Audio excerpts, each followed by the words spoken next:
You run the same blood sample twice. Same lab, same machine, same DNA. The result comes back 5 years apart. That's not a lab error. That's the average gap you get from the most popular biological age test in the industry. Every $100,000 longevity program is built on top of that test. The sales page won't tell you that. So here's the question. Does the test actually work as well as they say it does?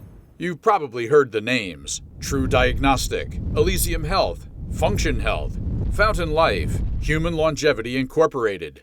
They sit at different price points, but the promise is the same.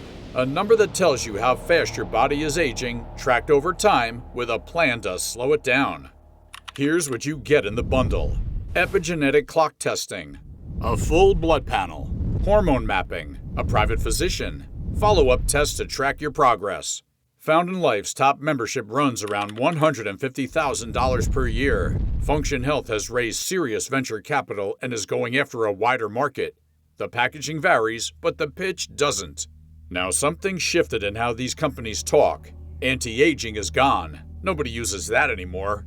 The new language is biological age and precision medicine. That's not a coincidence. Anti-aging is a wellness word. Precision medicine is a clinical one. The swap borrows credibility from hospital diagnostics and puts it on a consumer product. When a company says they can tell you your biological age down to the year using molecular data, that's a measurement claim, not a lifestyle claim, a measurement claim. And measurement claims can be checked. Their pitch goes like this. Your regular age is just a number, but your biological age shows how your cells are actually doing. Because the test reads your DNA directly, it's more accurate than any survey or fitness tracker. That sounds convincing. It's also where things start to break down, because measuring something and measuring it precisely are two different things. Before we get to the precision problem, we need to look at what these tests actually do. Every epigenetic clock on the market is built on one biological signal: DNA methylation. As you age, small chemical tags called methyl groups attach to specific spots on your DNA, called CPG sites. The pattern of those tags changes in predictable ways over your lifetime. Researchers trained machine learning models on those patterns to estimate age. That model is the clock. The machine running it is called the Illumina Infinium Methylation Array. It reads methylation across hundreds of thousands of CPG sites at once. That data goes into an algorithm. The algorithm spits out a number. That number is your biological age. The science behind this is real. Steve Horvath at UCLA published the first major epigenetic clock in 2013. Greg Hannum at UCSD published a blood-specific version around the same time. Research continued at Yale, the National Institute on Aging, and more than a dozen other institutions. This isn't a fringe science. The mechanism is solid. But here's the problem. Commercial products use the same hardware and the same algorithms as the academic research. That means the precision limits of the science are the same limits of the product. Marketing copy doesn't change those limits, and those limits are lower than the sales pages suggest. A 2022 paper in Nature Aging by Higgins Chen, Thrush, Wang, and Morgan Levine tested this directly. They ran the same biological sample through 6 different epigenetic clocks and measured the gaps between repeated runs. On the Horvath clock, the one most commonly licensed into commercial products, the average gap between identical samples was 1.8 years. The maximum gap hit 4.8 years on a single sample. Same DNA, same lab, different runs. PhenoAge, the clock most companies now market as most accurate because it adds blood chemistry data, did worse. Average gap of 2.4 years, maximum gap of 8.6 years. The clock being sold as an upgrade is actually producing wider swings than the older model it replaced. This isn't because the labs are being careless. The error is built into the chemistry itself. Probe efficiency varies between runs. Batch chemistry creates systematic offsets. Temperature changes during sample processing shift methylation reads at specific CPG sites. You can't fix these with better equipment. They're physical limits of the measurement process. The Illumina array is a precision machine running at the edge of what the underlying chemistry can do. So what you're buying is a number produced by a process with a known published error range. The companies selling these services often contributed data to the same studies that measured that error range. The research is open access. The citations are in the methodology sections of the same papers the sales pages selectively quote. Now apply that error range to what these programs are actually claiming to deliver. Now apply that error range to what these programs promise. Most protocols in this category advertise 1 to 3 years of biological age reversal. That's the number in the testimonials. That's the before and after a longevity influencer posts. 1 to 3 years younger, confirmed by the test. The maximum error on the Horvath clock is 4.8 years on an identical sample. So when a program claims a 2-year reversal, the tool used to confirm that result has an error window more than twice the size of the result it's claiming. That's not a confirmed result. It's statistically indistinguishable from random noise. On a single person, you can't tell the difference between a real biological change and a normal fluctuation in the test. The math doesn't hold up. A 2023 study in the journal Aging by May, Blanchard, and Conboy at UC Berkeley went further. They tested commercial epigenetic clocks across 6 independent data sets and found consistent failures. PhenoAge, the most heavily marketed clock right now, produced age estimation errors ranging from 12 to 17 years depending on the data set. In some age groups, errors exceeded 20 years. That same clock couldn't reliably tell Parkinson's disease patients apart from healthy people of the same age. That's not a close miss. That's a categorical failure on a medically meaningful task. The study also found something that raises a harder question. A model trained purely on U.S. Census birth year data with zero biological input predicted chronological age at a level that competed with commercial epigenetic clocks on some benchmarks.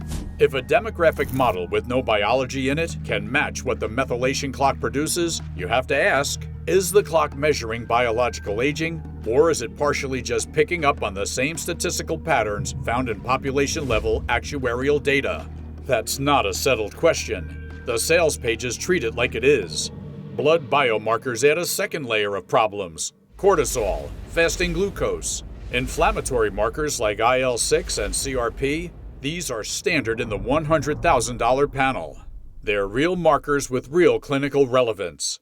But a 2025 preprint on short-term reliability found that these markers shift measurably within a single day based on meal timing, sleep quality, stress, and even what time you get your blood drawn relative to your body clock. A panel pulled on a Monday after a rough weekend looks different from one pulled on a Thursday after normal sleep. Both readings are accurate. Neither is a reliable baseline unless the testing conditions are tightly controlled, and most commercial programs don't do that consistently. Think of it like this. You're trying to measure a small performance gain in a processor, but your voltage meter has a tolerance wider than the gain you're chasing. You can't confirm the improvement is real. You're optimizing against a tool that can't resolve the change you're trying to detect. Not every clock performs the same way. The Higgins-Chen data showed that GrimAge and DNA MTL produce tighter error windows than Horvath-1 or PhenoAge. GrimAge incorporates mortality predictive variables. DNA MTL estimates telomere length. Both have stronger links to actual mortality outcomes in population-level data. If you're going to use an epigenetic clock, the choice of clock matters more than the brand selling it. Most programs don't tell you which specific clock version they're running or what training data it was built on. There's also a technical fix that helps. A method called principal component analysis, retained on larger and more diverse reference populations, cuts the error window down roughly 1.5 years in validation studies. That's a real improvement over the 4.8-year maximum on Horvath-1. It's not yet standard in most commercial pipelines. A few academic labs use it.